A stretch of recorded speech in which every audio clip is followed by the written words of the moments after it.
ফেরাউনের স্ত্রীর নাম ছিল হযরত আসিয়া বিনতে মুজাহিম। তিনি কোনো নবী বা রসুলের স্ত্রী ছিলেন না, যেমনটি ছিলেন আম্মা খাদিজা রাদিয়াল্লাহু তাআলা আনহা। তিনি কোনো নবী বা রসুলের ঐরসজাত কন্যাও ছিলেন না, যেমনটি ছিলেন ফাতেমা রাদিয়াল্লাহু তাআলা আনহা। এমনকি তিনি কোনো নবীর গর্ভধারিণী মাও ছিলেন না, যেমনটি ছিলেন হযরত ঈসা আলাইহিস সালামের জননী মরিয়ম আলাইহিস সালাম। বরং আসিয়া ছিলেন পৃথিবীর সবচেয়ে দুরাচারী খোদাদ্রোহী ফেরাউনের স্ত্রী। কিন্তু এই আসিয়া সম্পর্কে বলতে গিয়েই নবী মুহাম্মদ সাল্লাল্লাহু আলাইহি সাল্লাম বলেছেন, জান্নাতের সবচেয়ে সম্মানিত নারীদের মধ্যে তিনি হবেন একজন। আর তাকে তুলনা করেছেন আম্মা খাদিজা, ফাতেমা রাদিয়াল্লাহু তাআলা আনহা ও মরিয়ম আলাইহিস সালামের সাথে। শুধু তাই নয়, হযরত আসিয়া এমন একজন নারী যাকে সর্বশেষ আসমানি কিতাব পবিত্র কোরআনে সরাসরি জান্নাতি হিসেবে উল্লেখ করা হয়েছে। কিন্তু ফেরাউনের স্ত্রী হওয়া সত্ত্বেও হযরত আসিয়ার এতটা সম্মানের অধিকারী হয়ে ওঠার পেছনের গল্পটি বড়ই হৃদয় বিদারক। আল্লাহ তাআলা ও তার নবী হযরত মুসা আলাইহিস সালামের উপর ঈমান আনার কারণে তাকে দিতে হয়েছিল জীবনের চরম মূল্য। আসিয়া বিনতে মুজাহিমের সেই হৃদয় বিদারক গল্পটি আজ আমরা তুলে ধরতে যাচ্ছি। শেষ পর্যন্ত থাকুন আমাদের সাথেই।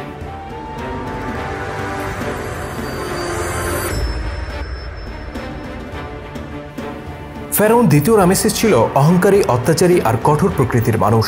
সে নিজেকে সর্বশক্তিমান মনে করত আর নিজের খেয়াল খুশি মতো চলত।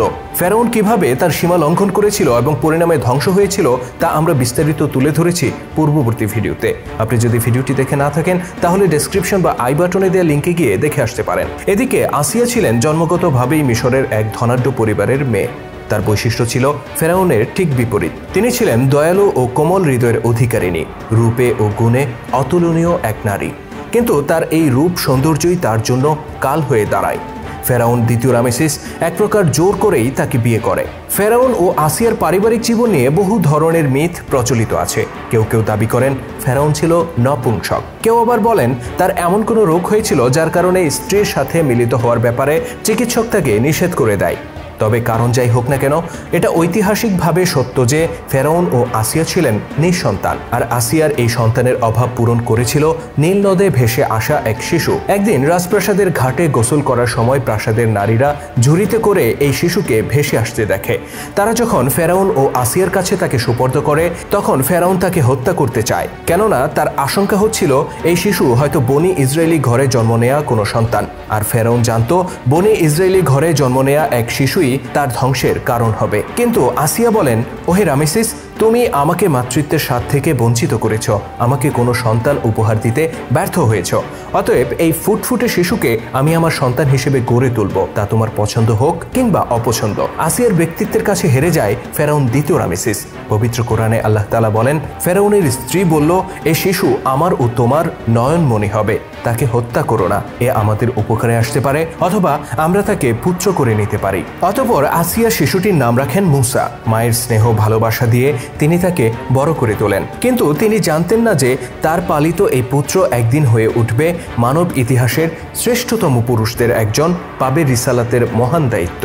মুসা আলাইহিস সালাম যখন যৌবনে পদার্পণ করেন, তার কাছে আল্লাহর পক্ষ থেকে আসে ঐশী বাণী। তার কাঁধে অর্পণ করা হয় আল্লাহর একত্ববাদ প্রচারের দায়িত্ব। সেই দায়িত্বের অংশ হিসেবে তিনি ফেরাউনের কাছেও পৌঁছে দেন কলেমার আহ্বান। কিন্তু ফেরাউন সেই আহ্বান ঔদ্ধত্যের সাথে প্রত্যাখ্যান করে।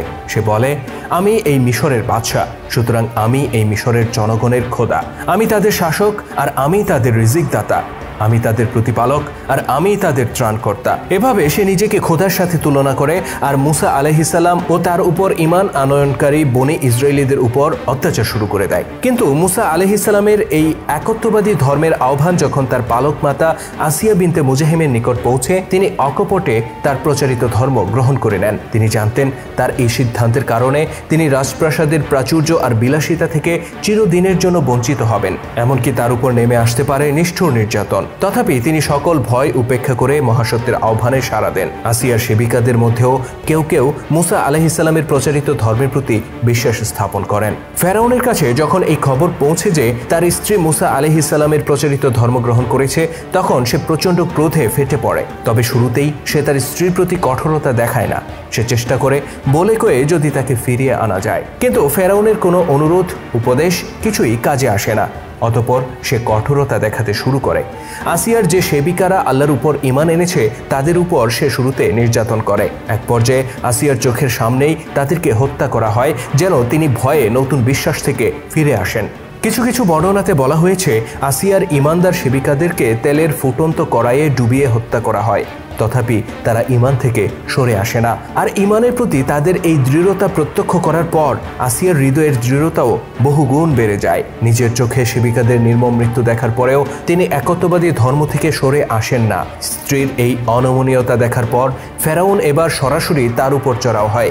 সে তার ভৃত্যদেরকে বলে দেয়, এই নারীকে সেই পর্যন্ত প্রহার করতে থাকো যতক্ষণ না সে মুসার ধর্ম থেকে ফিরে আসে, হোক সে আমার স্ত্রী কিংবা মিশরের সম্রাজ্ঞী। আসিয়ার উপর নির্যাতনের পন্থাও বাতলে দেয় ফেরাউন। তার নির্দেশে আসিয়ার হাতে ও পায়ে লোহার পেরেক লাগিয়ে তাকে ক্রুশে ঝুলিয়ে দেয়া হয়। কেউ কেউ মনে করেন মানব ইতিহাসে আসিয়াকেই সর্বপ্রথম ক্রুশবিদ্ধ করা হয় এবং ফেরাউনই এই নির্মম নির্যাতনের প্রবর্তনকারী। অতঃপর আসিয়াকে একের পর এক চাবুক দিয়ে প্রহার করা হয়। আমাদের মনে রাখা উচিত, হযরত আসিয়া ছিলেন ধনী পরিবারের মেয়ে।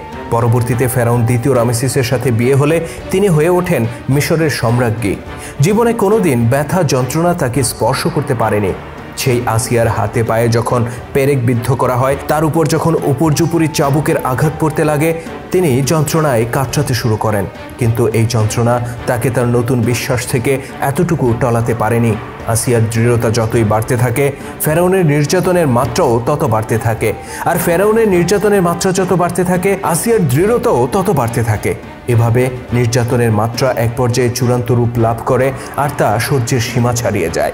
এক পর্যায়ে এই যন্ত্রণার অবসান চেয়ে আল্লাহ পাকের কাছে ফরিয়াদ করেন আসিয়া।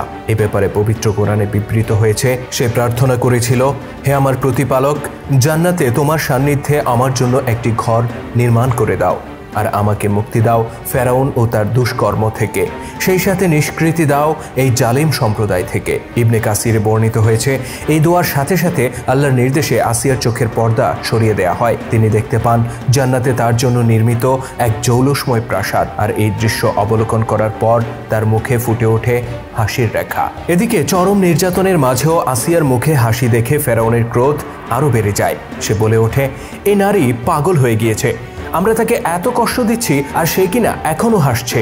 ক্রোধে উন্মাদ হয়ে ফেরাউন তার হাতে একটি প্রকাণ্ড পাথর তুলে নেয় আর সেটা দিয়ে আসিয়াকে নির্মমভাবে আঘাত করে। এর পরপরই শাহাদাতের কোলে ঢলে পড়েন মিশরের সম্রাজ্ঞী হযরত মুসা আলাইহিস সালাম এর পালক মাতা আসিয়া বিনতে মুজাহিম। পার্থিব জীবনের সকল বিলাসিতা ত্যাগ করে তিনি পাড়ি জমান অনন্তের পথে, আর অবিশ্বাসী মহলের একজন সম্রাজ্ঞী হয়েও পৃথিবীবাসীর জন্য রেখে যান ঈমানের দৃষ্টান্ত। আল্লাহ তাআলা বলেন, মোমেনদের জন্য আল্লাহ তাআলা ফেরাউনের স্ত্রীকে পেশ করেছেন দৃষ্টান্ত হিসেবে। ঈমানি পরীক্ষায় উত্তীর্ণ পৃথিবীর শ্রেষ্ঠ নারীদের একজন আসিয়া বিনতে মুজাহিম। আব্দুল্লাহ ইবনে আব্বাস রাদিয়াল্লাহু তাআলা আনহু থেকে বর্ণিত, রাসূল সাল্লাল্লাহু আলাইহি সাল্লাম জমিনে 4টি রেখা টেনে বলেন, তোমরা কি জানো এটা কি? তার সঙ্গীরা বললেন, আল্লাহ ও তার রসুলই ভালো জানেন। রসুল সাল্লাল্লাহু আলাইহি সাল্লাম বলেন, জান্নাতবাসী নারীদের মধ্যে সর্বশ্রেষ্ঠ হলেন খাদিজা বিনতে খুয়াইলিদ, ফাতিমা বিনতে মুহাম্মদ, মরিয়ম বিনতে ইমরান ও ফেরাউনের স্ত্রী আসিয়া। অন্য হাদিসে আনাস ইবনে মালিক রাদিয়াল্লাহু তাআলা আনহু থেকে বর্ণিত হয়েছে, রসুল সাল্লাল্লাহু আলাইহি সাল্লাম বলেছেন, সৃষ্টি জগতের মাঝে 4 জন নারী সর্বশ্রেষ্ঠ। তারা হলেন মরিয়ম বিনতে ইমরান, ফেরাউনের স্ত্রী আসিয়া বিনতে মুজাহিম, খাদিজা বিনতে খুয়াইলিদ ও ফাতিমা বিনতে মুহাম্মদ। ফেরাউনের স্ত্রী হয়েও পৃথিবীর ইতিহাসে অবিচলতার অনন্য দৃষ্টান্ত স্থাপন করেছেন আসিয়া বিনতে মুজাহিম। আল্লাহ তাআলা আমাদেরকেও আসিয়া বিনতে মুজাহিমের মতো আল্লাহর পথে অবিচল থাকার তৌফিক দান করুন, আমিন। শুধু দর্শক, ইতিহাসের শ্রেষ্ঠ নারীদেরকে নিয়ে আমরা পর্যায়ক্রমে আলোচনা করব পরবর্তী ভিডিওগুলোতে। নিয়মিত আপডেট পেতে সাবস্ক্রাইব করুন আমাদের চ্যানেলে এবং ফলো করুন আমাদের ফেসবুক পেজে। আর আজকের ভিডিওটি কেমন ছিল কমেন্ট করে জানাতে ভুলবেন না। যদি ভালো লেগে থাকে তাহলে অবশ্যই লাইক ও শেয়ার করে ছড়িয়ে দেওয়ার অনুরোধ রইল। আল্লাহ হাফেজ।